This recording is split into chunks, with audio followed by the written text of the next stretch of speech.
Hi there. I'm Jolene. You know, it stings when your own family laughs at your dreams, especially when that family is your big sister. At my company launch, she didn't just mock me. She made sure everyone in the room knew exactly how little she thought of me. But what she didn't realize was that the paycheck she bragged about cashing, it had my signature at the bottom. How did it get that far? And what happened when the truth finally hit her? The warm evening air buzzed with excitement as I stepped into the launch event downtown. The venue gleamed with soft golden lighting, banners of Guardian Tech Solutions hanging proudly overhead. Everything I had worked for the long nights, the sacrifices, had led to this moment. I adjusted the hem of my blazer, took a breath, and scanned the crowd. That's when I saw her, Celia, laughing in a circle of well-dressed executives, her posture relaxed, her head tilted just so to draw attention. My stomach tightened before I could stop it. After all these years, after everything, she was here. Of course she was. Celia never missed a chance to watch me stumble. I moved toward the backstage area, determined to stay focused. This was my night, not hers. But just as I reached the curtain, Celia peeled away from her group and intercepted me with that same condescending grin she'd perfected back in high school. "Wow, look at you," she cooed, her voice dripping with faux admiration. "Starting your own little project. That's cute." I held my smile, though it burned. "Thanks for coming," I said simply, stepping aside to avoid her touch. My fingers tightened around the folder in my hand, but I refused to let her see it. She leaned closer, lowering her voice. "Don't worry if no one notices. It's tough being the underdog." Her perfume was the same cloying sweetness I remembered, and it choked me now. I refused to flinch. Instead, I locked eyes with her and gave a polite nod, like she was a stranger at a cocktail party, not my sister, not the woman who had spent a lifetime making sure I knew exactly where I ranked. Celia lingered a second longer, waiting for a reaction. When none came, she flicked her hair, smirked, and sauntered back toward the VIP lounge, her heels clicking sharply against the marble floor. I exhaled slowly, feeling the old familiar knot in my chest. It wasn't fear, it wasn't even anger. It was something colder, sharper, a recognition. Some battles never end, they just shift forms. I pulled out my phone, skimming over the final notes for my speech. Names blurred past investors, journalists, influencers. Celia's face popped into my mind again, uninvited, a cruel reminder of how fragile public perception could be. One wrong step, one bad headline, and everything I'd built could slip away. But not tonight. Tonight was mine. I squared my shoulders and headed toward the main hall, feeling the weight of history pressing down and the thrill of knowing I was about to make my own. Jolene, the overlooked little sister, was long gone. I followed the flow of guests into the main conference hall, my heels clicking quietly against the polished floor. The stage was set with sleek black banners, spotlights sweeping the crowd as they settled into their seats. I stayed close to the side entrance, heart steady, willing myself to block out the lingering memory of Celia's smug laughter. The master of ceremonies took the stage, welcoming everyone with the kind of smooth charm you only hear at high-profile launches. I exhaled, centering myself. I had survived worse than a few snide comments and jealous glances. This moment was about my work, my vision, no one else's. A soft buzz rippled through the crowd as the MC wrapped up the opening remarks. I was moments away from being introduced. I smoothed my blazer, adjusted the mic clip to my lapel, and steadied my breathing. I could do this. I would do this. And then it happened. Out of the corner of my eye, I saw Celia sidle up near the stage, pretending to chat casually with the tech crew. Before anyone could stop her, she snagged a spare microphone, flicked it on, and turned toward the audience with a wide grin.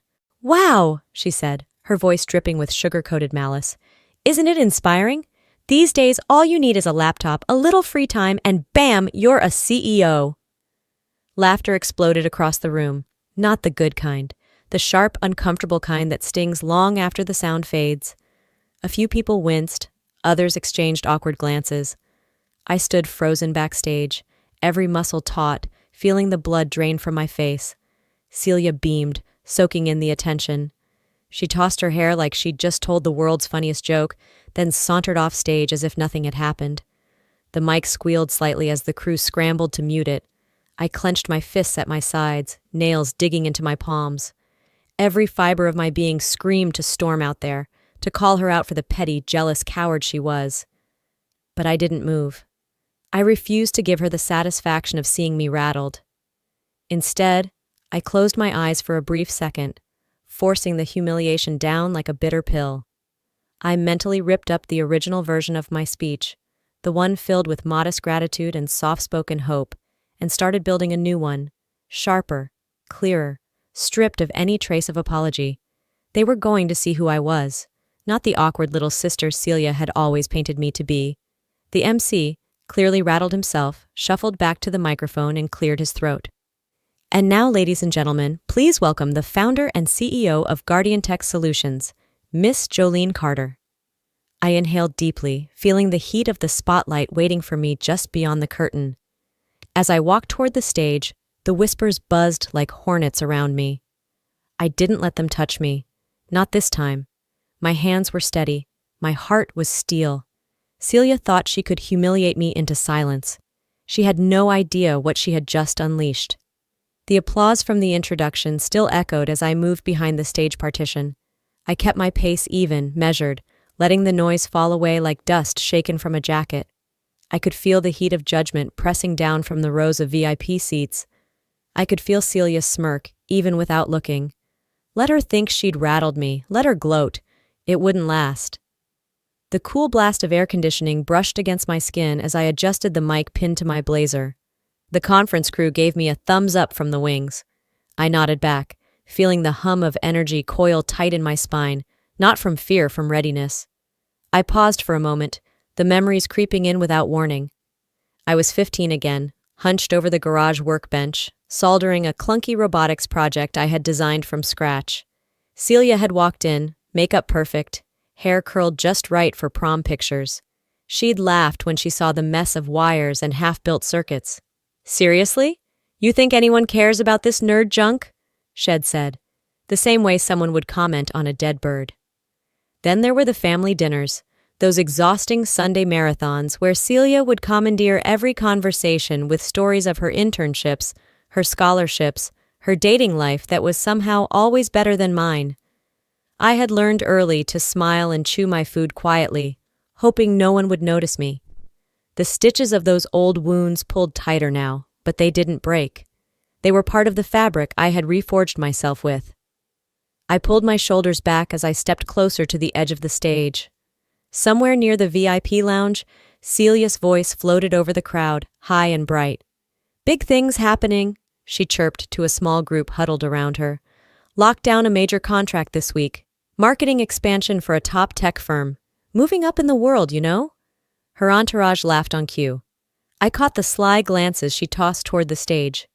The old narrative, Celia the winner, Jolene, the footnote. Only, she didn't know. She didn't know that the marketing department she bragged about partnering with had, 2 weeks ago, been bought outright by Guardian Tech Solutions. By me. I didn't move, didn't blink. I let a small smile settle on my lips, subtle enough not to draw attention, but satisfying enough to taste. She could sell all the half-truths she wanted tonight. Tomorrow, reality would hit her like a freight train. As the event coordinator signaled it was almost my turn to go on, I double-checked the lapel mic, smoothing down the fabric of my jacket. The audience buzzed louder now, a restless energy growing as they waited for something real, something new. I was ready to give it to them. If only Celia knew whose signature would be funding her next paycheck.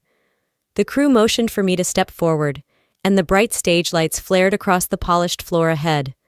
I moved toward the podium with purpose, heels clicking steady against the hush settling over the audience, everything sharpened into focus, the outlines of cameras, the subtle buzz of smartphones being tucked away, the expectant faces turned in my direction. I was just about to cross the final few feet when I heard her voice slice through the air like a blade.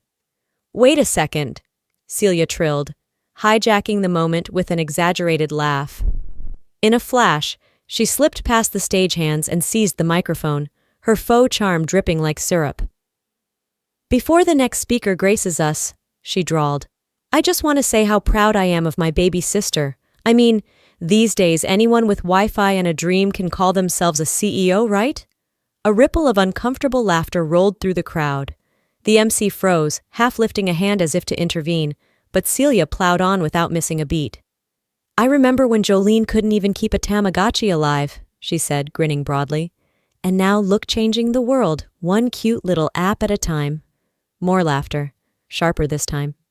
Some guests exchanged uneasy glances. Others hid their smiles behind cocktail glasses. I caught one investor I recognized stiffen slightly, his expression flickering with doubt. My stomach clenched, but outwardly, I stayed perfectly still. Every instinct screamed at me to rip the mic from her hand, but I didn't. I couldn't afford a scene. Not tonight. I lifted my chin and met Celia's eyes across the stage. No smile, no scowl, just a steady, deliberate stare, a tilt of my head that said everything she needed to hear. Enough! For the briefest second, something in her smirk faltered. She let out a forced chuckle and, with exaggerated flourish, handed the microphone back to the stunned MC, who mumbled an awkward thanks. Celia sashayed off the stage like she had just won an award, basking in her own petty triumph. But she didn't realize. The rules had changed. I wasn't the timid shadow she used to walk over. I was the storm she never saw coming. I adjusted my blazer, brushed a stray hair behind my ear, and stepped into the glare of the lights. The air was thick with tension, and yet strangely everything inside me had gone still. I could almost hear my own heartbeat, steady and sure. This wasn't just a speech anymore. This was a line being drawn. The spotlight hit me full in the face as I took my place at the podium. A low hum of conversation fizzled into silence. I rested my palms lightly on the edge of the podium, feeling the fine wood beneath my fingertips, and offered a slow, easy smile. No tremble in my hands, no quiver in my voice. I owned this moment. No one could steal it from me. Good evening, I said, my voice carrying steady and warm across the room. Thank you all for being here tonight. It's not every day you get to see the beginning of something new, something real. I saw Celia in the second row, legs crossed, arms folded, a gleam of triumph still flickering in her eyes. Let her enjoy it. She had no idea what was coming. I founded Guardian Tech Solutions, I continued, not because I had the flashiest idea or the loudest voice in the room, but because I believed in the power of resilience, in the power of those who build quietly, while others are busy chasing applause. A few heads nodded. I caught a flicker of unease cross Celia's face. I paced the stage slowly, the way I had practiced, letting my words breathe. The tension in the room thickened with every step, every beat of measured silence. And speaking of building, I said, pausing just long enough to feel the anticipation tighten, I'm thrilled to announce that Guardian Tech has completed a major strategic acquisition. Murmurs swept through the audience. A few weeks ago, I went on, we finalized the purchase of one of the most promising marketing divisions in the tech space, formerly part of Vanguard Strategies. I saw it happen in real time, the way Celia's mouth froze mid-smirk, her hand faltering halfway to her champagne glass. A visible ripple passed through her posture like a current. Vanguard Strategies, the very department Celia had been bragging about all evening. I let the silence stretch, savoring the delicious, irreversible shift. Innovation isn't just about invention, I said, voice calm, deliberate. It's about vision, and sometimes it's about recognizing the value of the people others overlook. The murmurs grew louder. I saw investors leaning in, journalists scribbling frantically, heads turning toward Celia with dawning realization. And through it all, I simply smiled, the kind of smile that says, checkmate. The first crack in her armor appeared almost immediately. Celia shifted in her seat, shoulders stiffening, mouth twitching in a desperate attempt to reassemble her trademark smirk. I stayed silent, letting the tension bloom. No need to rush. The truth had already done most of the heavy lifting. She couldn't help herself. With a forced chuckle, Celia rose from her seat, smoothing her designer dress as she snatched a microphone from a startled technician. There's clearly been a little miscommunication, she said, her voice pitched high enough to betray the panic tightening her throat. Nothing's finalized yet. These tech deals, paperwork gets messy. A few scattered chuckles floated through the crowd, but they didn't sound kind. They sounded wary. From my vantage point under the spotlight, I caught the skeptical glances being exchanged among the investors, the furtive whispers among the journalists. Celia was sinking, and the room could smell it. I waited until her voice trailed off into a hollow, awkward laugh. Then I stepped forward, lifting the clicker in my hand. "No confusion," I said evenly, clicking to the next slide. The giant screen behind me lit up with the Guardian Tech Solutions logo, paired with an official press release. Guardian Tech Solutions finalizes strategic acquisition of Vanguard Strategies Marketing Division. The date? 2 weeks ago. The signatures? Bold and unmistakable. Mine at the top. A collective gasp rippled across the audience. Phones shot up to capture screenshots. A few reporters practically leapt to their feet, scribbling notes with furious urgency. I didn't gloat. I didn't even glance at Celia. I simply moved to the next slide, a live feed from Guardian Tech's website, prominently displaying the acquisition announcement. No rumors, no pending negotiations. A done deal. The truth wasn't loud. It didn't need to be. It was final. It was public. It was devastating. I lowered the clicker, letting the evidence hang there like a guillotine. Celia stood frozen in place, mic dangling uselessly from her hand.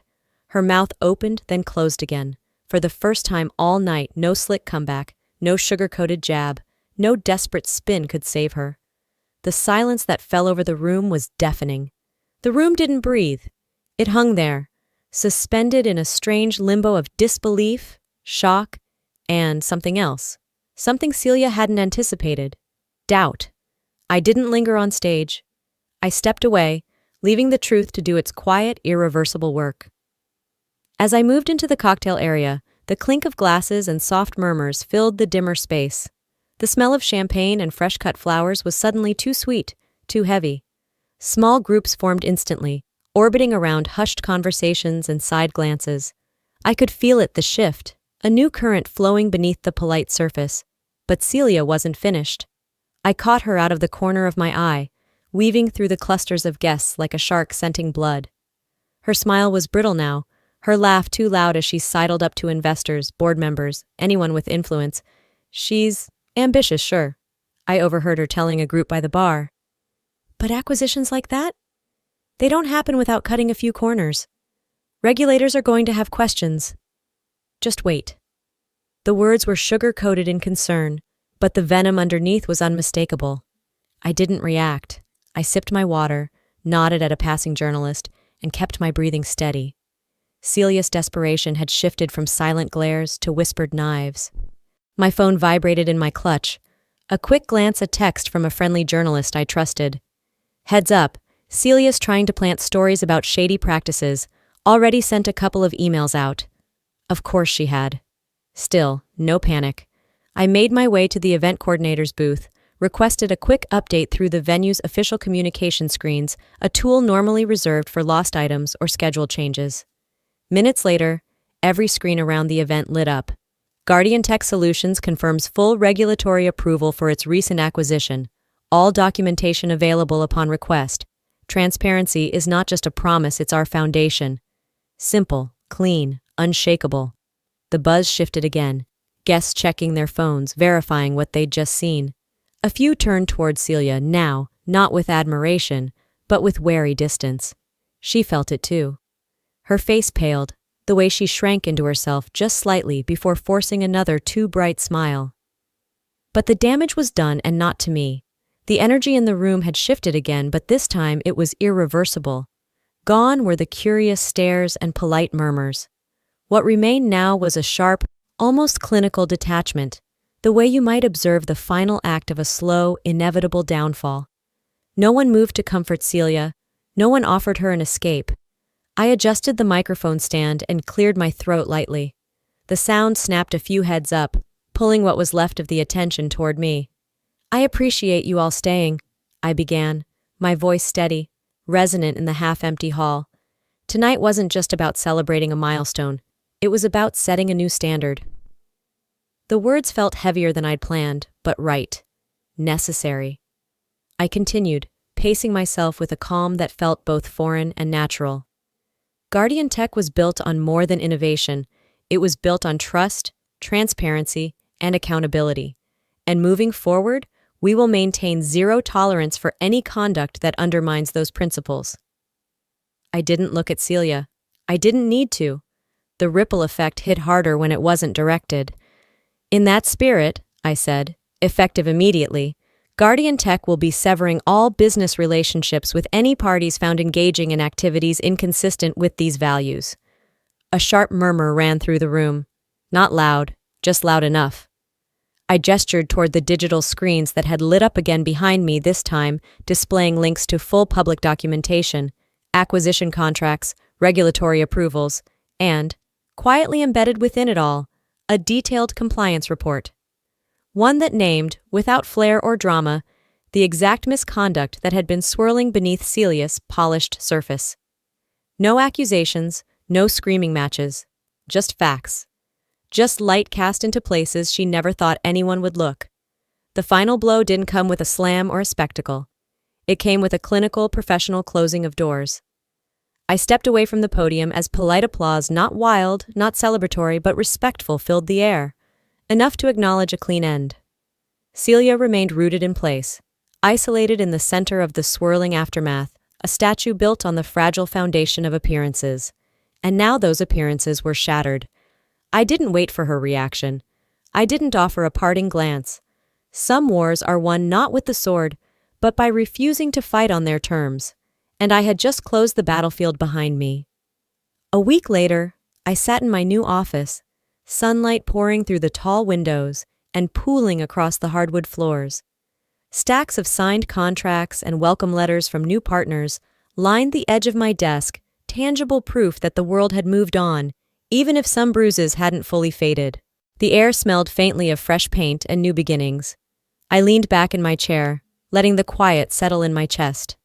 No noise, no chaos, just the steady hum of a life rebuilding itself. The news had traveled faster than I expected.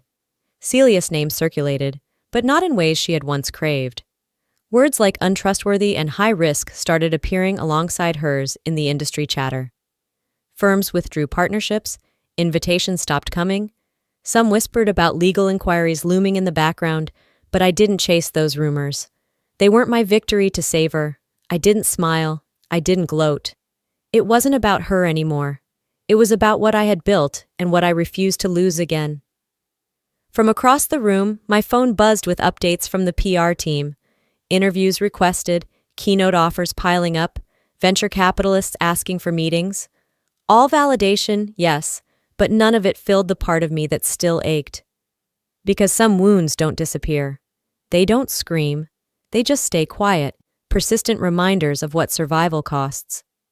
I stood up and crossed the room to the wide windows overlooking downtown Austin.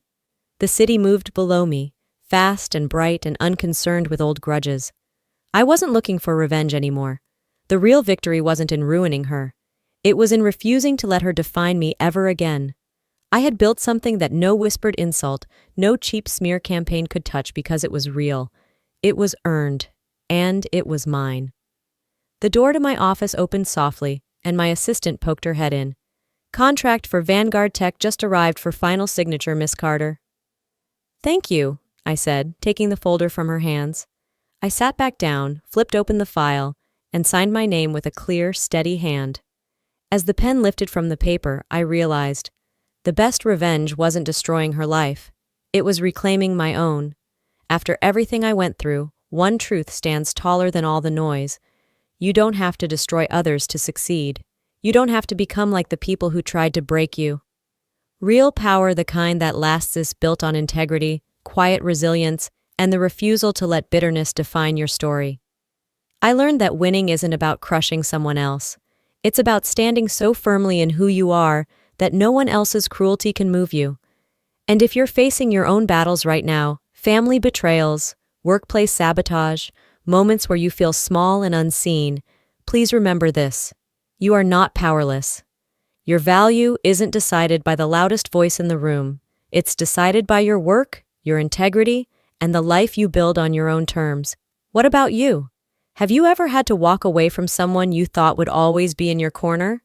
Or faced a moment where you had to choose between sinking to someone else's level or standing taller than the storm?